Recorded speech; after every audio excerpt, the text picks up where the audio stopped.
पुंडलीक कामधेनु कल्पतरू चिंतामणी आवडीची धनी पुरविती.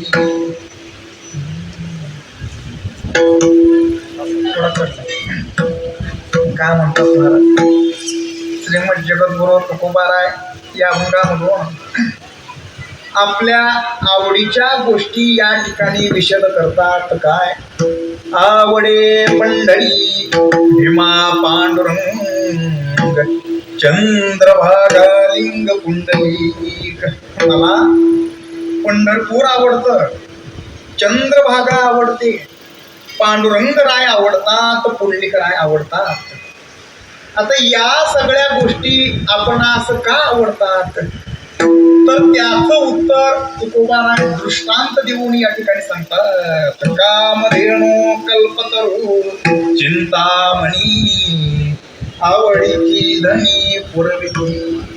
ज्याप्रमाणे कामधेनु कल्पतरू चिंतामणी या माणसाच्या अंतकरणामधील सर्व इच्छा यथोच्च पूर्ण करत असतात, त्याप्रमाणे माझ्या आवडीच्या ज्या काही गोष्टी आहेत त्या माझ्या अंतकरणामधील सर्व इच्छा यथोच्च पूर्ण करतात. आवडीच्या विषयामुळे सर्व इच्छा माझ्या आज पूर्ण झाल्यामुळे काय अनुभव मला प्राप्त झाला? तुका म्हणे जीवा थोर झाले सुख नाटवे भूक ताण काही. या गोष्टींपासून मला सुखाचीच प्राप्ती झालेली आहे. त्यामुळे आता तहान भूक सुद्धा मला आठवत नाही, एवढं सुख मला आता प्राप्त झालेलं आहे. आता हा झाला एक अभंगाचा आपला थोडक्यात भावार्थ. अभंगामधून तुकोबारायांनी त्यांच्या आवडीच्या गोष्टी या ठिकाणी सांगितल्या. माणसाच्या जीवनामध्ये ज्या काही अतिप्रिय गोष्टी असतात त्याचे विषयी मनामध्ये अत्यंत जिव्हाळा, तळमळ, आसक्ती असणं म्हणजे त्याच्या विषयी आवड असणं असं असतं. आता आवड हा विषय बहुतांश करून सर्व सजीवांच्या ठिकाणी पाहायला मिळतो आणि प्रत्येकाला कशाची ना कशाची तरी आवड ही असतेच. पण प्रत्येकाची आवडीचे विषय हे ज्या त्या घटकावरती, ज्या त्या क्षेत्रावरती, ज्या त्या कार्यावरती अवलंबून असतात. कारण आवडीचा विषय हा एकच असतो असं म्हणता येत नाही. अनेक आवडीचे विषय होऊ शकतात. जसं एखाद्याला वाचायला आवडत असतं, मग त्याच व्यक्तीच्या ठिकाणी फिरण्याबद्दलची आवड दिसते. त्याच व्यक्तीला खाण्यामधील एखादा पदार्थ आवडत असतो, त्याच व्यक्तीला परमार्थ देखील आवडत असतो. म्हणजे अशा अनेक प्रकारच्या आवडी होऊ शकतात. तसं तुकोबाराय म्हणतात की मला पंढरपूर आवडतं, चंद्रभागा आवडते, पांडुरंग राय आवडतात, पुंडलिक राय आवडतात. आता तुकोबाराय म्हणतात की मला पंढरपूर फार आवडतं. आता असं जेव्हा कोणी आम्हाला सांगतं का नाही की मला हे करायला आवडतं, ते करायला आवडतं, आमकं ठिकाण आवडतं, तमकं ठिकाण आवडतं, तेव्हा तुमच्या आमच्या मनामध्ये असा एक प्रश्न निर्माण होतो की असं काय आहे त्या ठिकाणी. जसं तुकोबाराय म्हणतात की मला पंढरपूर फार आवडतं, मग असं त्या पंढरपूरमध्ये जगाच्या वेगळं असं काय आहे? गावासारखं गाव, नदीसारखी नदी, मंदिरासारखं मंदिर, देवासारखा देव, आवडण्यासारखं जगाच्या वेगळं असं त्या ठिकाणी काय आहे? कसं असतं, आवडायचं जर म्हटलं तर आवडण्याचं काहीतरी प्रयोजन असावं लागतं. आणि आवड ही गोष्ट अशी आहे की ती कुणी सांगून आपल्यामध्ये आवड निर्माण करत नाही. एखाद्या प्रमाणानं सिद्ध होऊन आवड निर्माण होत नाही. हे तुला आवडलंच पाहिजे असं सांगून आवड निर्माण होत नसते. आता एखाद्याला कारल्याची भाजी नाही आवडत, गुळाने माखलं तरी त्याच्याबद्दल आवड आम्हाला निर्माण होत नाही. म्हणून घरामधील मंडळी सांगतात, अरे कारलं हे आरोग्यासाठी चांगलं असतं, असं सांगितलं तरी त्याच्याबद्दल आवड आम्हाला निर्माण होत नाही. म्हणून ते आरोग्यासाठी किती गुणकारक आहे हे विज्ञानाच्या प्रमाणानं सिद्ध करून जरी आमच्या पुढे ठेवलं तरी त्याच्याबद्दल आवड आम्हाला निर्माण होत नाही. म्हणून शेवटी रागानं हे तुला आवडलंच पाहिजे असं म्हटलं म्हणजे आवड निर्माण होते का? अहो, एखाद्याला एखादी गोष्ट जर आवडतच नसेल तर ते तुला का आवडत नाही असा त्याच्यावरती तुम्ही प्रश्न नाही ना करू शकत. न आवडण्या पाठीमागं त्याचे कारण वेगळे असले पाहिजे, पण आवडतच नाही म्हटल्यानंतर त्याला काय करणार? किंवा काही वेळेला काही गोष्टी या नाईलाजाने आवडून घ्याव्या लागत असतात.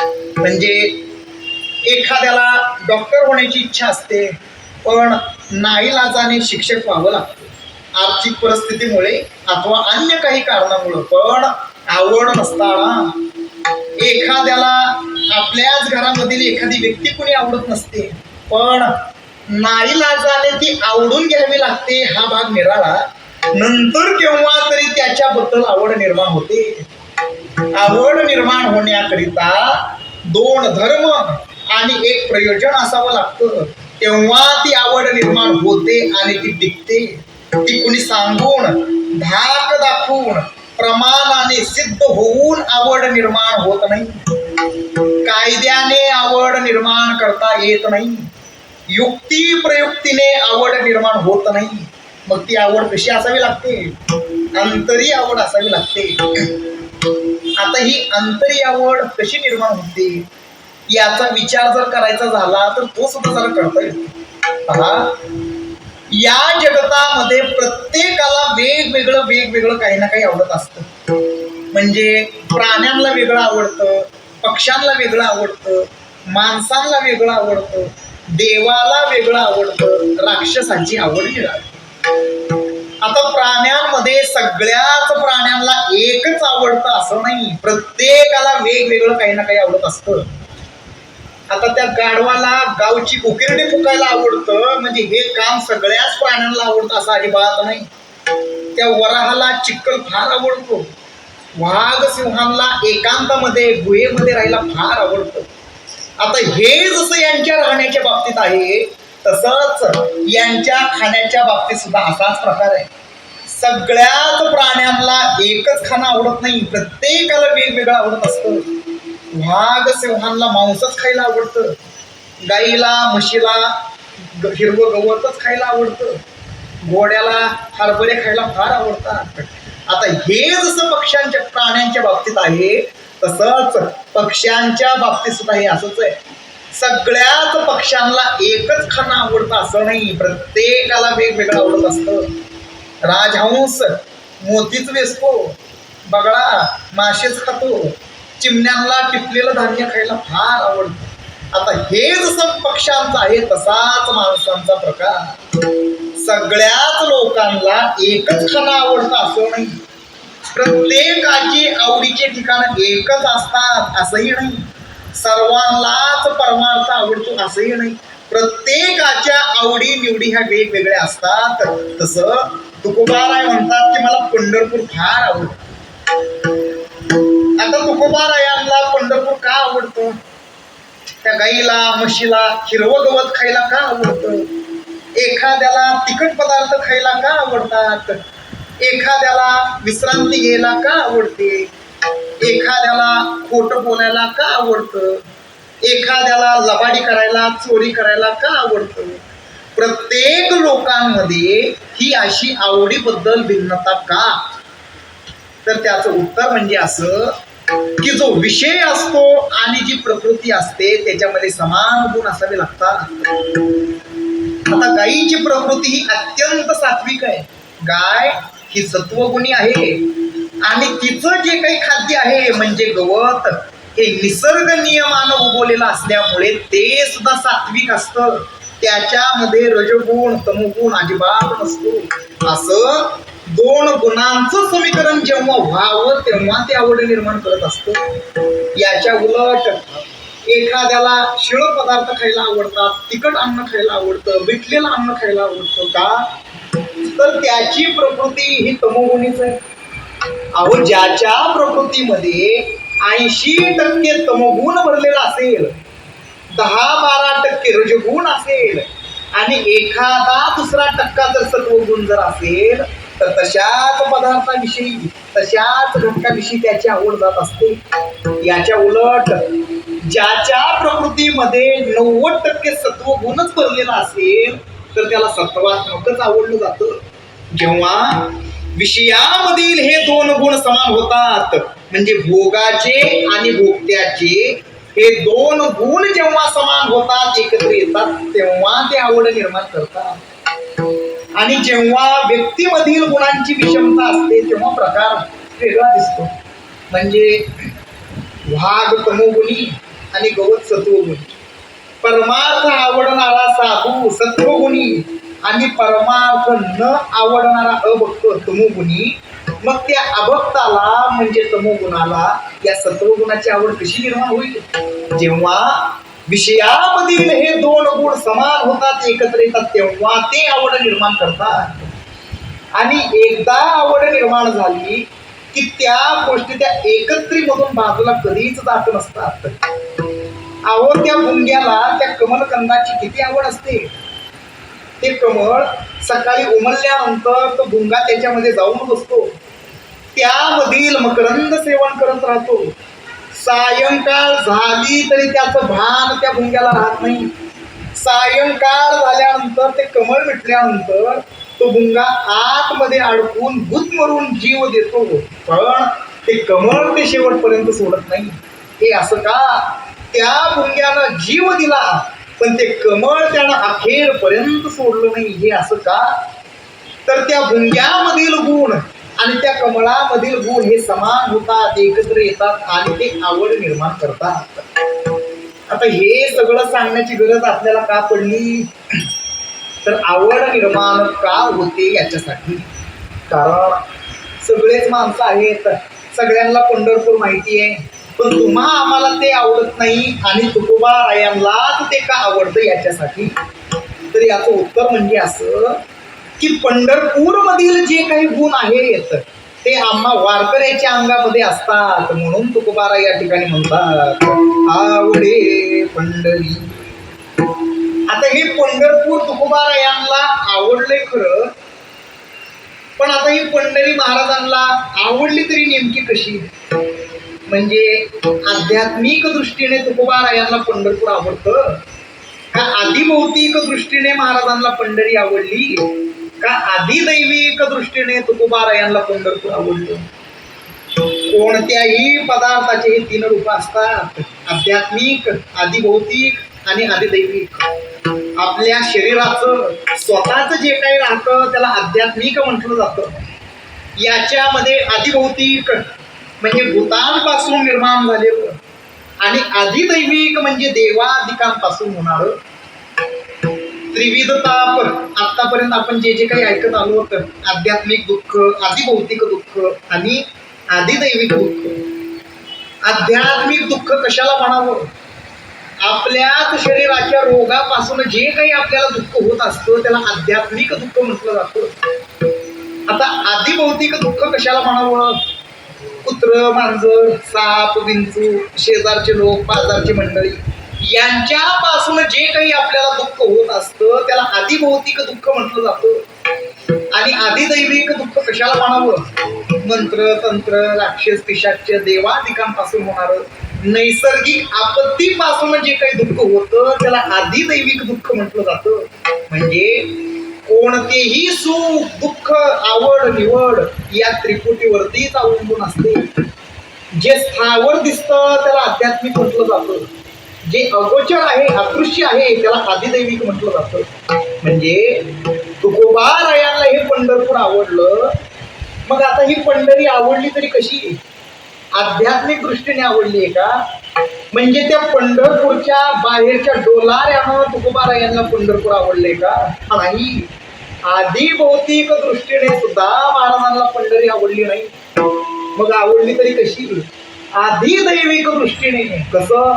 जो दिसत नाही असा परमात्मा तेथे आहे त्या परमार्थाच्या दृष्टीने म्हणजे त्याच्या आवडीने ती आवड निर्माण झाली. एका विषया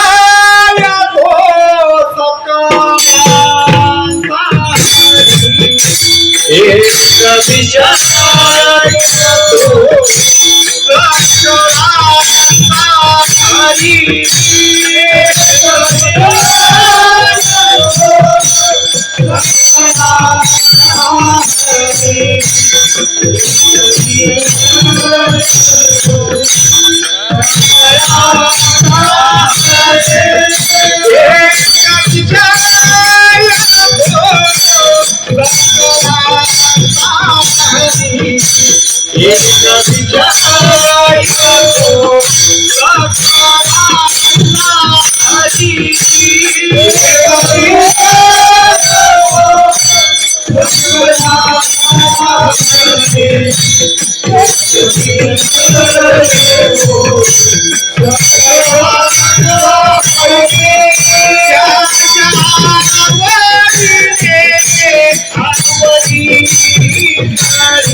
एक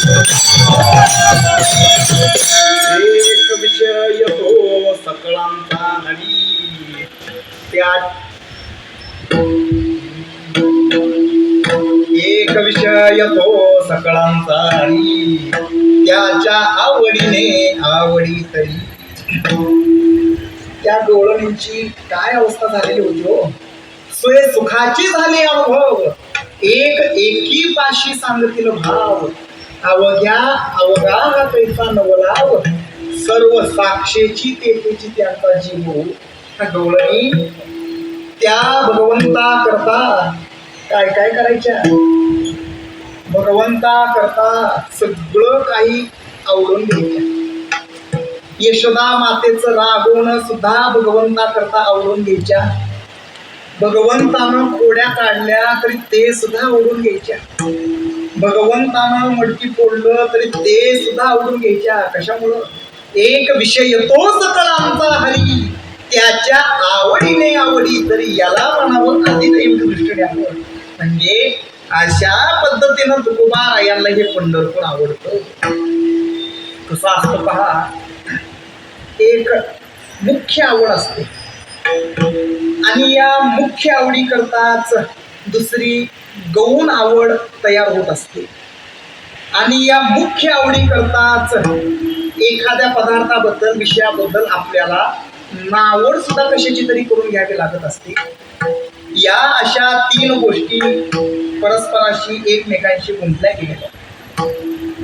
आता तुकोबारायांना पंढरपूर आवडतं, चंद्रभागा आवडते, पांडुरंगराय आवडतात, पुंडलिकराय आवडतात.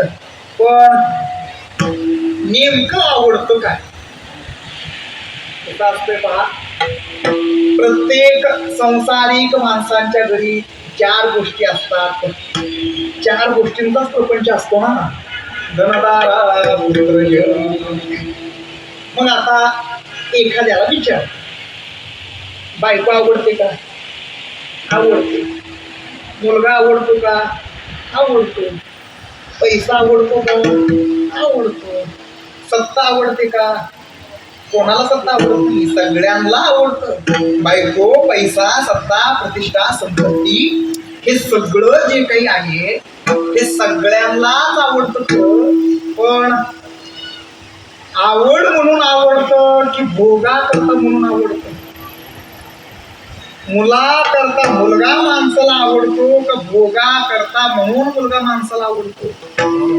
पैसा करता पैसा माणसाला आवडतो का तो पैसा उपभोगायला येतो म्हणून पैसा तुम्हाला आम्हाला आवडतो. माना करता मान माणसाला आवडतो का तो मान उपभोगायला येतो म्हणून मान माणसाला आवडतो. की बायको करता बायको आवडते का भोगा करता म्हणून पत्नी माणसाला आवडते. हे सगळं जे काही आहे हे केवळ आणि केवळ हे फक्त आणि फक्त भोगा करताच तुम्हाला आम्हाला आवडत असतं. बायको ही माणसाची मुख्य आवड नाही. पैसा हे माणसाची मुख्य आवड नाही. स्वतःच आपलं स्वतःच शरीर सुद्धा हे माणसाचं मुख्य आवड नाही. हे सगळं जे काही तुम्हाला आम्हाला आवडतं ते केवळ आणि केवळ भोगा करता आवडतं. म्हणजे थोडक्यात आवडी करता आवड. अवाटली असता बुद्धी विषय सुखाची परमावधी जीव तैसा उपाधी आवडे लोका. हे सगळं जे काही आवडतं ते केवळ भोगा करता म्हणजे आवडी करता आवड. दृष्टांत सांगितला म्हणजे जरा लक्षात येईल. एक होतं गाव आणि त्या गावामध्ये एक दाम्पत्य राहत होतं. एकुलतं एक मूल. आता एकुलतं एक मूल म्हटल्यानंतर त्या लेकराबद्दल त्या आई बापाचं किती प्रेम असतं ते काही मी सांगण्याची काही गरज नाही. त्या लेकराचे सर्व हट्ट सर्व इच्छा पुरवले जायचे. पुढं ते लेकरू मोठं व्हायला लागलं म्हणजे 7-8 वर्षाचं झालं. शाळेला जाऊ लागलं. कॉलनीमध्ये मित्रांबरोबर खेळायला जाऊ लागलं. आणि एक दिवस झाला असं खेळता खेळता त्या लेकरांना एक कुत्र्याचे 5-6 पिल्ले नजरेला पडले. ते कुत्र्याची पिल्ले पाहिल्याबरोबर त्या लेकरांनी आपला क्रिकेटचा डाव मोडला आणि त्या कुत्र्याच्या पिल्लाबरोबर बसले खेळत. आणि त्याच्यामध्ये एक पिल्लू जरा खात्या पित्या घरचं गुटगुटीत देखणं जरा होतं आणि त्या लेकराची त्याच्यावरती प्रीती झाली. त्याला वाटलं हे आता आपल्याकडे असावं, आपल्या घरात यावं राहावं म्हणून त्याला उचललं घराकडे घेऊन आला. हे पाहिलं त्या लेकराच्या आई साहेबांनी. आता त्या लेकराच्या आईचं आणि कुत्र्या मांजरीचं नातं म्हणजे साप मुंगुसाचं जसं एकमेकावरती प्रेम असतं तसं यांचं नातं. त्यांना कुत्र मांजर हे अजिबात काही आवडत नव्हतं आणि त्या लेकराच्या हातामध्ये ते कुत्र दिसल्याबरोबर घर सगळं डोक्यावरती घेतलं, त्याला रागवायला चालू केलं.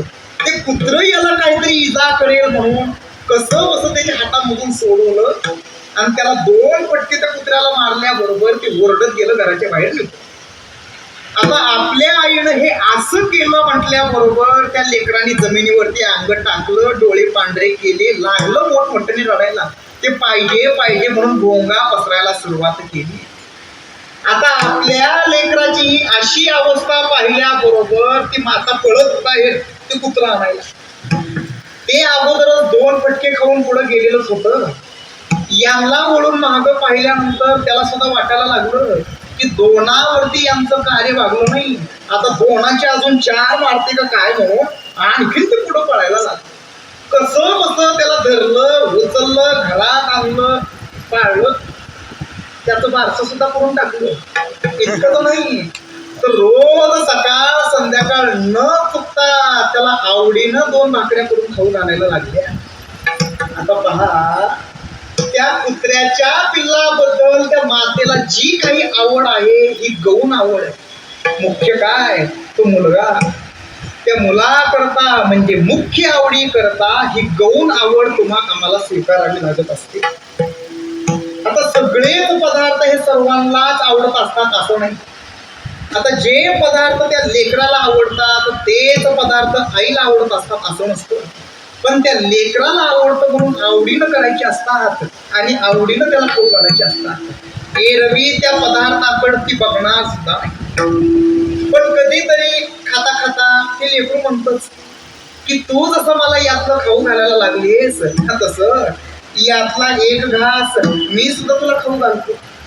नाही म्हणण्याची धमक आहे का? आवडत नाही म्हणून तोंड वाकडं करायची हिंमत आहे? नाही, आवडीनं ते खावं लागतं. म्हणजे मुख्य आवडी करता ही गौण आवड माणसाला स्वीकारावी लागत असते. सांगायचंय काय की माणसाची मुख्य आवड ही भोग आहे आणि भोगा करता म्हणून हे सगळं बायको, मुलगा, पैसा, प्रपंच हा केवळ भोगा करता. आणि या मुख्य आवडी करताच नावड सुद्धा कशाची तरी स्वीकारावी लागतच असते की. आता पहा, त्याच मातेला तिच्या लहानपणी अस्वलाचे खेळ पाहायला फार आवडायचे.